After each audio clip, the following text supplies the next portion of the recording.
Hi, Sherry. Hi. Hi, this is Kareem, who happens, for the viewers at home who don't know, to be your husband. So this is a very special interview because I get to interview my dear wife, which is wonderful. And today's topic is mindfulness, which seems to be your area of expertise, right? So, yeah. That is correct. So straight into it then. What's your background in terms of mindfulness? Like, well, what got you into mindfulness to start with? Oh, okay. So these are two different questions for me. Yeah. But as the story goes, my introduction to mindfulness and meditation really began with martial arts, which was something that my father basically declared as part of my education. So it wasn't really a choice. And then truth be told, I wasn't fully on board with it after a couple of sessions. And then my dad made the decision that once you're in, you're in. So how did he put it? You can quit once you get your black belt. Right.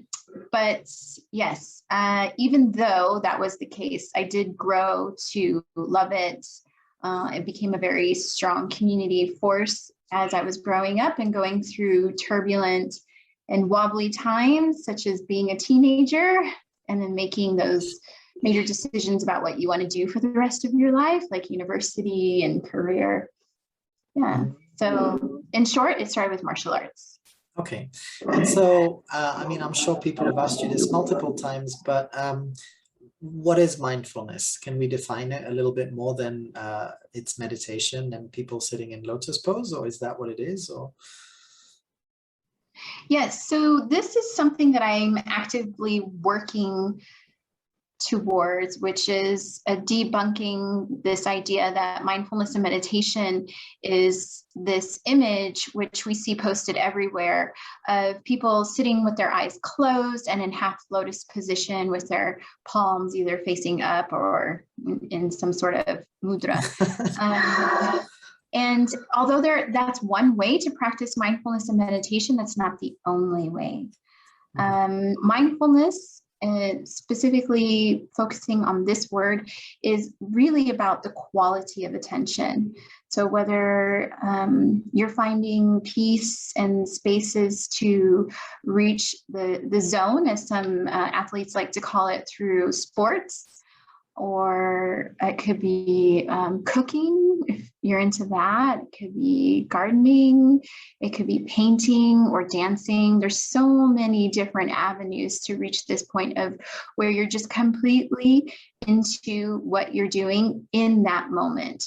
And the best way I can describe it is where the senses are really coming to one point so that you are focused and all your attention is set on that one activity that you're doing in the moment. Yeah, so that's a really nice definition, like that all your senses are in the moment, paying attention to that one thing that you're doing. I think the two myths then is that it's the meditation lotus pose, or the other thing I've heard quite a bit is mindfulness is just being aware of what you're doing. Like just being, like I'm aware of what I'm doing right now. I'm doing mindfulness. And that's right. You've heard that before, I'm sure, 100 times. But from what you're describing, it goes way deeper than that, and it's being aware of your senses. And if we really go into it, like, what am I hearing right now? What am I smelling right now? What am I seeing right now? And to have all that come together so that you're fully present. That's what I got from you just now. Yes, that's absolutely true. The other thing is what I've tend to notice in conversations with individuals that are curious about it, or maybe they've never, heard about it, and they're just kind of like, what is it? Is the connection between when we practice mindfulness and meditation, what can happen? So this is really where I think we get lost. Because a lot of the times, even when I'm working with teenagers, they're like, oh, we just focus on our breathing. That's so easy. But but it's so much more than that. You know, they're like, I can breathe, I can just in, out, what's the big deal? But it's this idea that when you start to tune in with all your senses and with the attention of, I'm just going to focus on my breath or dribbling this basketball, or if you're into martial arts like jujitsu, like I'm really going to focus on this one technique, you realize that there's something else that begins to happen, right? And naturally, from a neuroscience perspective, when we are putting our focus with intention on one certain task, we are developing the skills, so we're training the brain into eventually going into this automatic response of how we want to perform or act. And how can this help us as humans or in communities is if we're actively tuning into practices that allow us to reach this place of calm and to self-regulate, then when we're faced with these challenging moments where there's a surge of anger or anxiety, or you know you're getting ready to score that winning point for the team, instead of letting the emotions take over, then you automatically are able to call on that response that you've been practicing out of these extreme emotions. I hope that makes sense. It sounds amazing. Like it's just, you have to realize the power of all the things you've described there. It's pretty, it's strong. It sounds like being so aware of things that you're so in control of yourself, or maybe not in control, but you're just able to call on to a much more resourceful part of yourself, rather than just, you know, respond and be jerky or be scared or be worried about the outcome. There's a lot in what you've just described, which it sounds pretty complex actually. It is complex, but the practices are very simple. Okay, wow, that's amazing. So look, I have a bunch of questions for you, which I'm going to ask you, if that's okay. So my first one actually it's kind of related to what we just said, but I just wanted to ask you if there were any specific teachers in your path, in your mindfulness path, if we can say that that's what it is, any teachers which might have inspired you along the way? Oh gosh, so many. So many. I say that with a humble heart as I'm continuing my offerings in the community. I facilitate the sessions when I'm working with people from all walks of life, but every time I deliver a session I'm always learning from the people who allow me to guide them on their mindfulness and meditation journey. If we're talking about people who have influenced me to commit to this line of work and influenced me to follow my heart and really diving into this. It's like, this is what I want to do with my time. It would have to be, first and foremost, my parents. My mother taught me a lot about compassion and community. And then my father, who's a martial artist, he really inspired me with the meditation. I'm trying to think of any. When I think about it, I just have a flood of memories come through that's directly connected to my martial arts upbringing. And then when I lived in Thailand, I had the privilege of meeting two very special individuals, Dr. Larry and Peggy Ward, and they were in charge of change within institutions, and they were at the international school that I was working at for 7+ years. And the school had decided that they were going to move in the direction of incorporating emotional intelligence into the curriculum.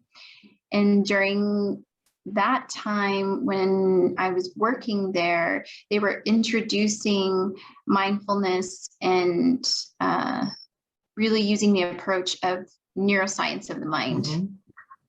So that opened up a whole new world. So if we can appreciate that my mother and father, probably not even realizing it, were really ingraining that into who I was in that moment in time, then I would say Dr. Larry and Peggy Ward opened up my world even more so, because it wasn't just like, why this, let's do this practice and it feels good and stabilizing. A lot of times we're not sure why. We just, once you start getting into mindfulness and meditation, you realize that there's something that is happening, but you can't quite explain it.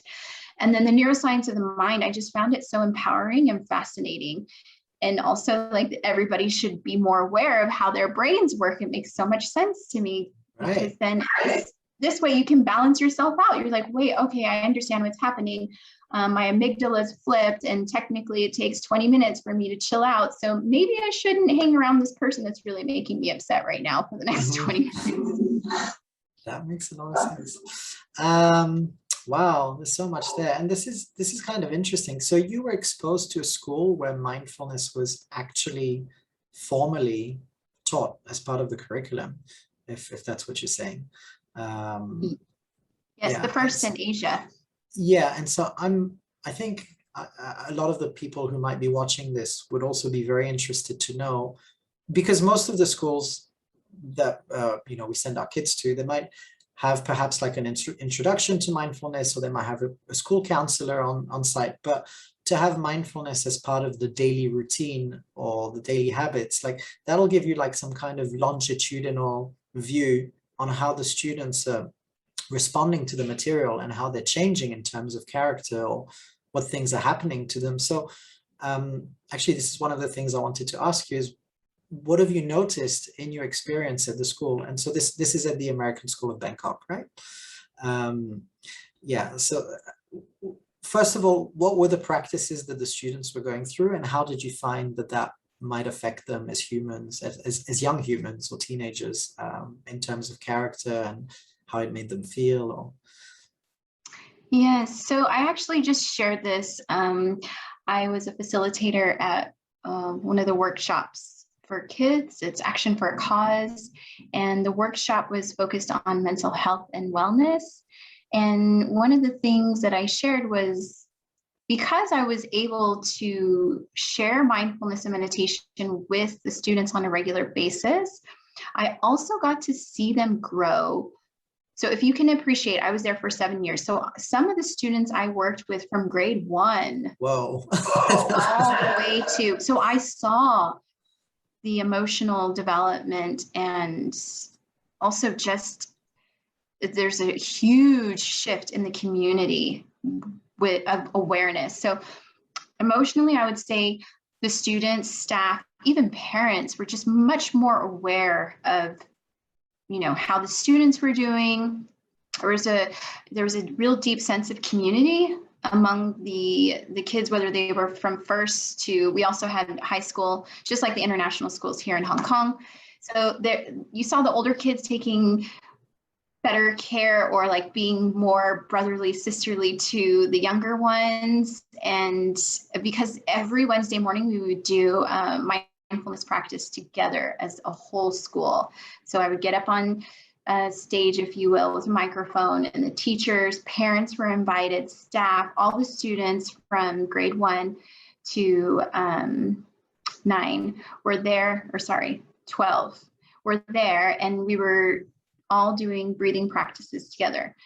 Now, it was only a few minutes, but that was enough to, number one, solidify whatever it is we were trying to incorporate in their daily lives, and really give them a moment to hit pause, which is what we try to reinforce. Like, pause for a moment, check in with yourself. How are you feeling? What's going on? What do you need? wow. And then, of course, schools academically, they want to know, how is it helping the students perform with exams, or whether it's taking the exams or their scores. And I don't have those numbers in front of me, but I can tell you that the school, the American School of Bangkok, is definitely keeping that research. And when I left, like, the scores were getting better and better. Mm-hmm. And of course, they were trying to draw the correlation between the students who have been doing it since they were in grade 1 up until they're taking the exams. So whether that's the SATs or they do MAP testing there. And And what else? Did I answer everything? I feel like I'm forgetting something. No, this is good. Like from what I'm getting here is there was a school assembly, and during school assembly on Wednesdays there was a practice that everybody came to, and I think that's something that, you know, most schools should do. Wouldn't it be great if, like, you know, the whole school got together with the parents that were invited and people actually did get to like think about how they feel? It would be good for the community, it'd be good for everybody, and be good for your state of mind before you start your day of studying as a student, you know, to clear your mind and see how you're feeling and see if you're okay. And the question you said at the end, what do I need? That'll help them to bring awareness to what things they could do to help themselves that day, so that they're not just, you know, stuck into the routine of just going through the day from beginning to end without trying to know what they need for the day, right? So yeah, that sounds Yeah, really it's amazing. moving. Yeah, it's really about moving away from just, how can I put it without making it sound so negative? But we are essentially, it seems like we function in routines, which then perpetuates the cycle of acting like a robot. So we just kind of push on with it. And what happens is we don't notice anything until it's a major shift. Like I'm really upset about something, or I'm really tired, or, you know, I'm really sad or really worried. So a flood of strong emotions come up. And this is kind of where people tend to feel overwhelmed and panic. Number one, they don't understand what's happening in their brain. Number two, maybe or maybe not, you know, they were aware that something's shifting in them, but they just didn't take the time to address it, right? So, body awareness. So I like to say that the mindfulness and meditation just really helps us to balance. Like it's not we should be happy and calm all the time, but when we are feeling those bumps, right? Or, you know, life is not like this. It's more like, you know, so many twists and turns and unexpected events and things. And it's just being able it's being able to navigate those moments. And I think this is what's coming up naturally as, you know, we go through these changing times in our world. We realize that, yes, academically, this is important, but, you know, as humans, we have this emotional side of us. And if one is outweighing the other, it doesn't work. So we have to balance it out. Okay, that's kind of incredible. There's a thing that you said earlier that struck me too. You talked, and maybe it's my math brain, but you said the correlation between their studies and, you know, the practices. So to try and show how those two things are connected. It's hard to say that that's what's causing the improvement in grades, but for sure you can think that having a healthy mind and shedding a bit of anxiety, a bit of fear, sleeping better, having better friendships, having a clear mind before you start a class, all these things together must have a massive influence on how well somebody does at school. Not just a small little thing. I mean, it must be huge, because these are so many things which, if you think about all the things which take away your ability from, there's your natural ability to study and the natural things that you're able to incorporate, learn, your memories, you know, the things you forget, and how you feel, and then whether you're able to concentrate or not. There's so many things there, but it sounds like mindfulness is addressing exactly all these things from different angles and for different reasons. So it's kind of natural to think that there's a huge correlation between the two of them. It's hard to prove, but it seems like it's there, like for sure. And so you witness that, you witness students being happier. And yeah, so I mean, I wouldn't say it's just all emotions that we're talking about here. I think this is also a misconception that it's like this airy, fairy, fluffy, you know.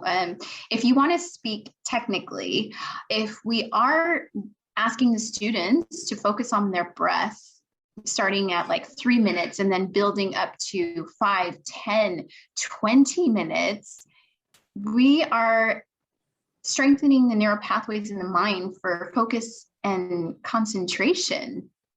So for me, it makes sense that if they can practice just on the breath and then transferring that skill to studying on something that maybe is not the most fascinating, like as a video game or an electronic device, whatever they're playing with these days. I feel like there's new games that come out all the time, like Minecraft.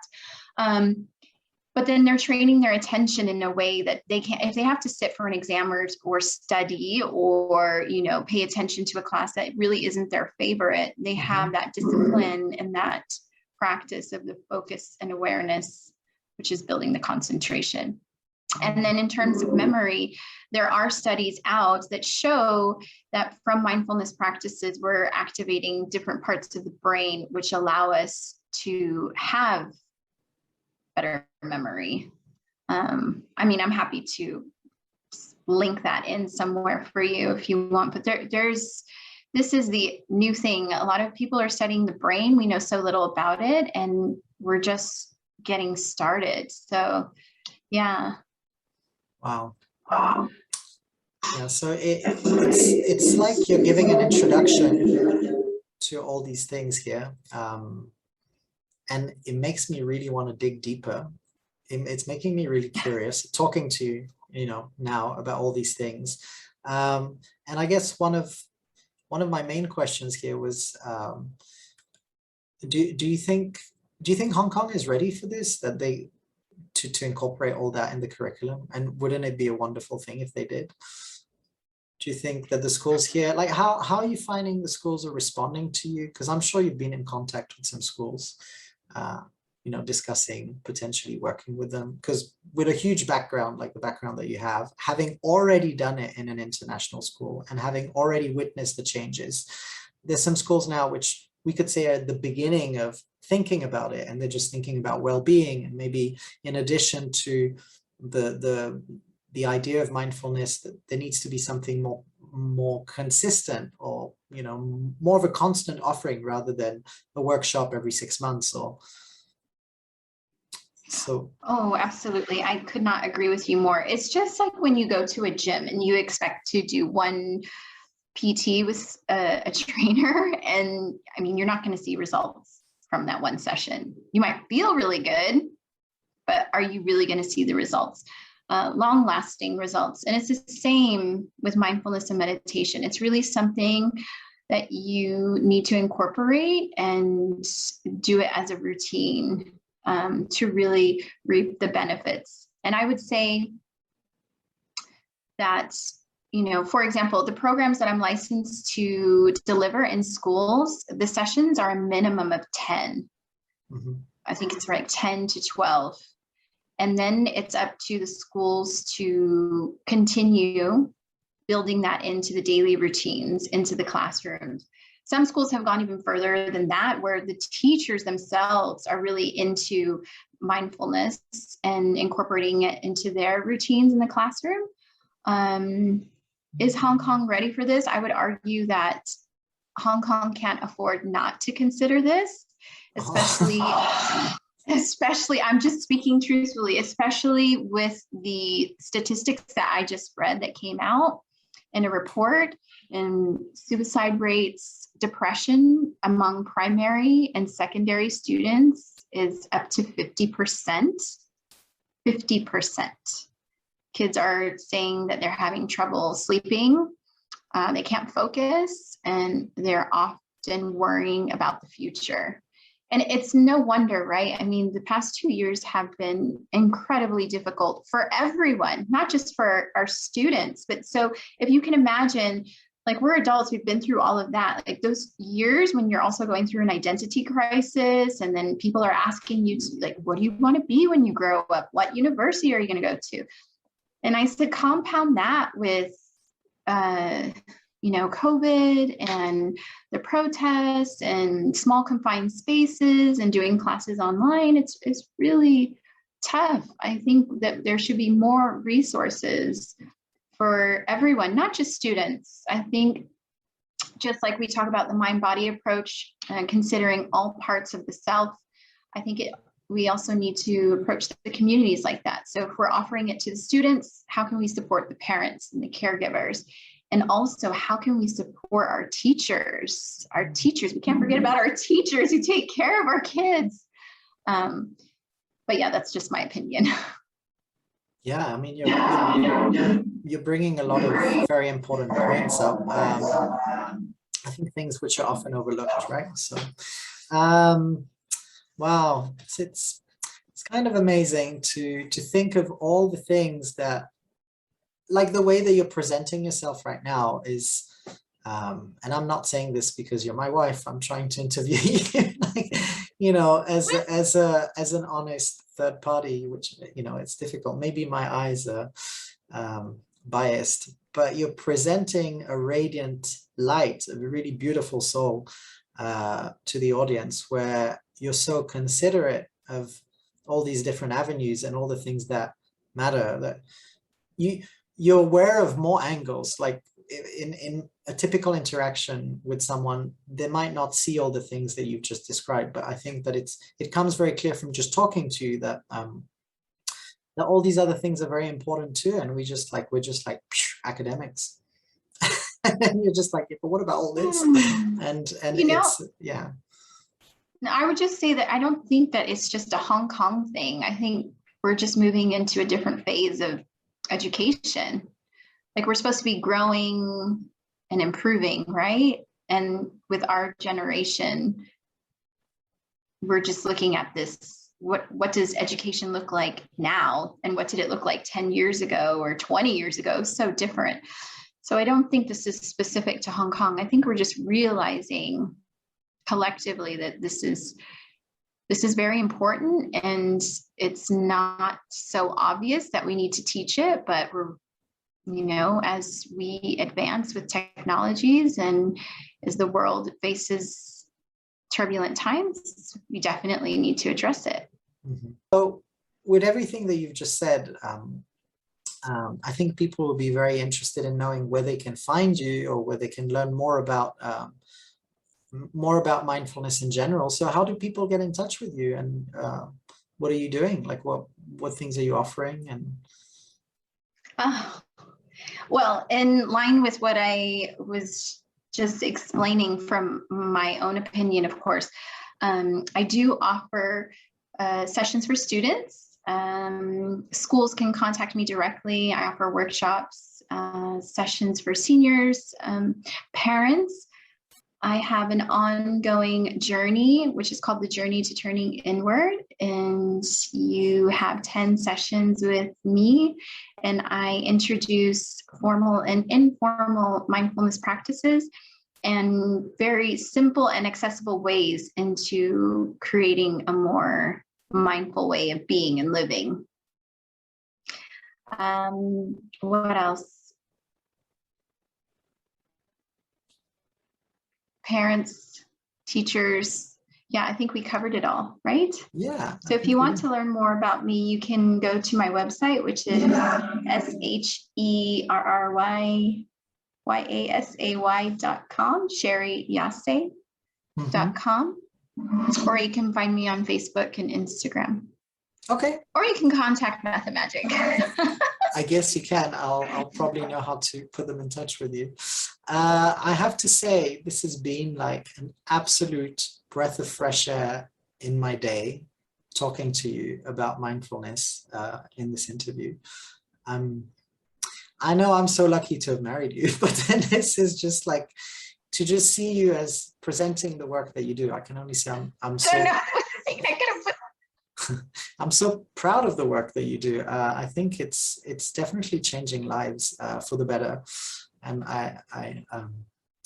yeah, I'm happy to see that. Like the way that you've described things, and I think a lot of people will enjoy hearing you speak and your choice of words and your mannerism, and probably some people will reach out to you to say, how can I learn more about all this? So I hope that they do. But anyway, thank you so much for your time. Thank you for listening, and thank you for your time. Thank you. Bye. Bye-bye. Bye.